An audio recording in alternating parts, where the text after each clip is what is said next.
Number 10. As hard as it is to believe, there are still areas of the world that are uncontacted.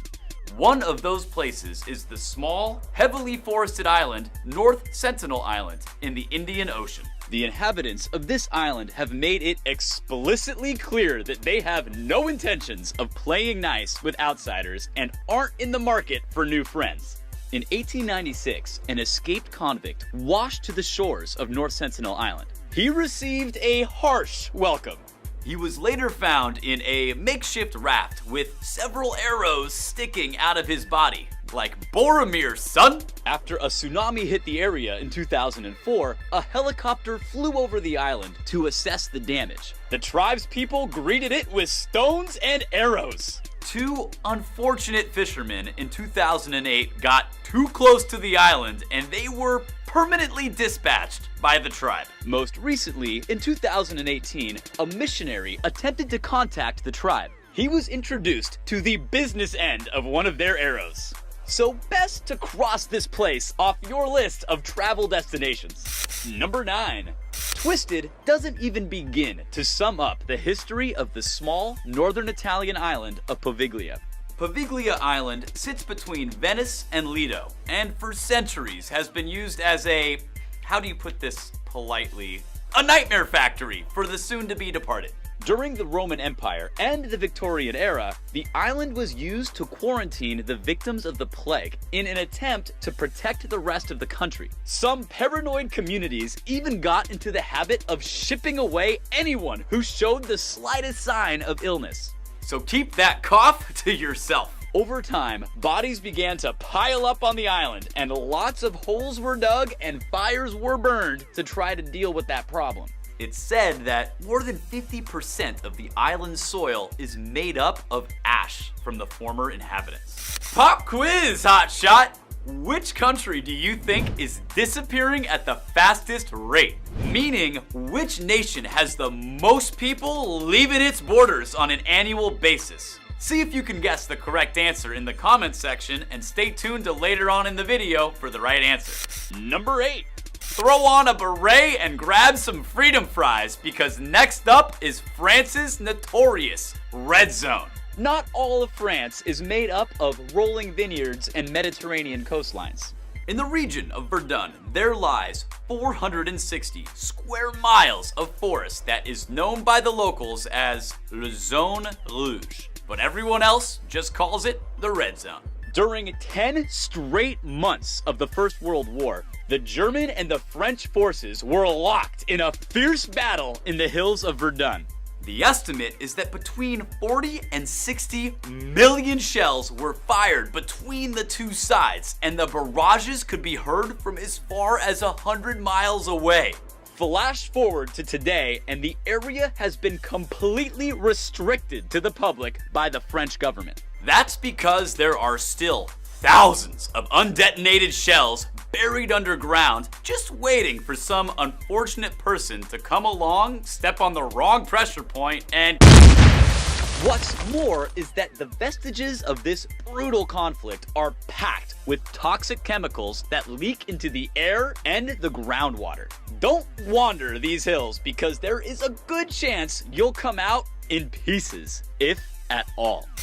Number 7. Somalia is home to the largest coastline in Africa. You can also find great food and good hotel bargains in the beautiful Al Madao Mountains. However, the one thing you won't find in Somalia is tourists. At one point in 2004, Somalia's Minister of Tourism claimed that the country hadn't had an officially acknowledged tourist in 14 years.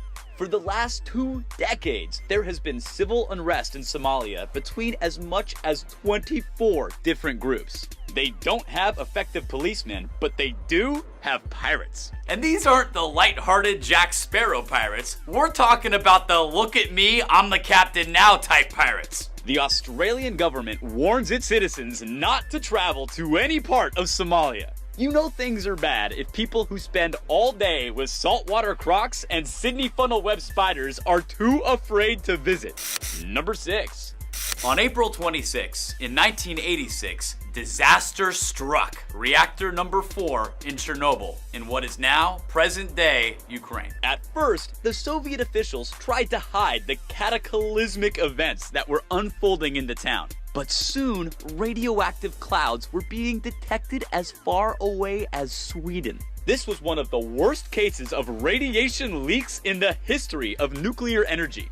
The Soviet government ordered that an 18-mile radius around the site of the accident be evacuated, and to this day, much of this exclusion zone is still off limits. But for some reason, the government decided that they're cool with there being 2 hotels smack dab in the middle of the no-no zone. Although the hotel staff is only allowed to work there 15 days at a time before rotating out. According to the hotel websites, you can stay the night and sleep in their iron-starched linens at no extra charge. Is your skin glowing? No, but I did stay at a Chernobyl Inn Express last night. Number 5.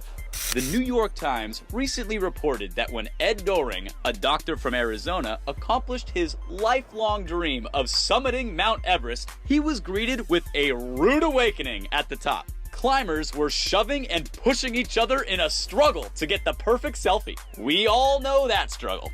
The tippy top of Everest is about the size of 2 ping pong tables, and Ed had to wait 4 hours in a line next to a 1,000-foot drop just to get his turn for a new profile picture. Recently, to earn more revenue from tourism, Nepal has begun selling more permits to climb Everest, and now there are so many climbers that getting to the top is like waiting in line for the world's windiest nightclub.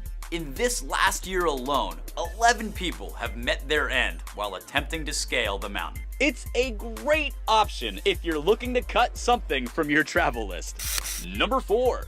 In the Russian hills of Bashkortostan, there is a tiny village that is shrouded in mystery. According to Russian officials, Mezgorsky is just a mining town. But the skeptical global community is calling shenanigans on that claim. The intel that we have on the town is that it is home to a large nuclear facility. It's rumored to have an enormous shelter with enough space and supplies to hold 60,000 people for months. It is believed that this place is a strategic part of the Russian game plan if the world goes to pieces. No one is certain about what kind of meddling is happening in this town, and the Russians are extremely hostile to anyone who tries to enter. Number 3. There is an island off the coast of Iceland that no one can enter and didn't exist until 1963. It's called Surtsey, and no, it didn't have the world's most annoying sun. It formed a little over 50 years ago when a huge volcano began erupting and didn't stop for 3 years. Now, the area is used for scientific research. The opportunity for scientists is to monitor this blank slate of land and see how ecosystems develop from scratch. Because they don't want any human impact, the Icelandic government has forbidden all except a handful of scientists to enter. Each scientist is carefully checked before entering, so they won't carry in any foreign seeds or material. But they still messed it up because one of them accidentally brought a tomato seed that made it onto the island and started to sprout. When they figured out what it was, they immediately removed the plant. Who carries a tomato seed in their pocket? You had one job. It's answer time. The country with the most Irish exits is not Ireland, but Ukraine, with a whopping 8% annual loss in population per year. Better book your trip to Kiev quick before the place disappears. Number 2. Zion National Park in Utah is known for its massive canyon, its beautiful waterfalls, and its wonderful hikes. But the hike that really rises above the rest is called Angel's Landing. Picture this. You begin the hike on a wide and well-maintained trail. The path then starts to climb via a series of 21 switchbacks that lead up the side of the canyon. Then, all of a sudden, the ground on both sides of the path falls away and you've got a 1,500-foot drop on both sides. The 3-foot wide path then continues onward and upward for another half mile. I was peer pressured into doing this hike a few years back, and it was absolutely treacherous. 8 people have plummeted down the 270 million year old rock face over the last few years. Here's a pic of me at the top. Don't let that smile fool you, I was hysterical. By the way, follow me on Instagram, Vin541. I have great content. They've installed chains in parts of the hike that you hold on to as you climb. But it gets real hairy when you have 2 lanes of traffic using the same chain. Also, it's like half international tourists up there, so no one is speaking the same language. It's a nightmare. Number 1. About 25 miles off the coast of Brazil sits a notorious island that no local would dare explore. That's because it has 1 venomous snake per square foot. This shiver-inducing island is known as Ilha de Camada Grande, and it is so treacherous to set foot on that the Brazilian government has forbidden anyone to go there.